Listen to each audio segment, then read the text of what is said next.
নমস্কার বন্ধুরা, আমি আজকে একটা ডিমের চপ করে দেখাচ্ছি।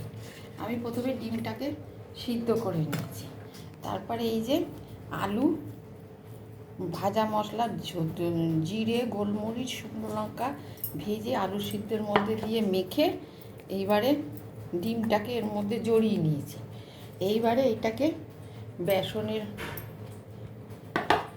বেসনের গোলায় ডুবিয়ে বিস্কুটের গুঁড়ো মাখিয়ে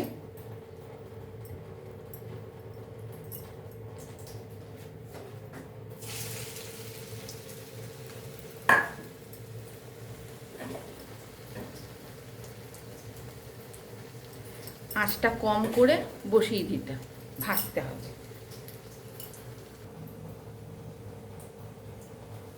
এই যে বন্ধুরা, আমার ডিমের চপ রেডি। এটা চটজলদি জলখাবারের পক্ষে খুবই সুস্বাদু, বানিয়ে দেখবেন, খুব ভালো লাগবে।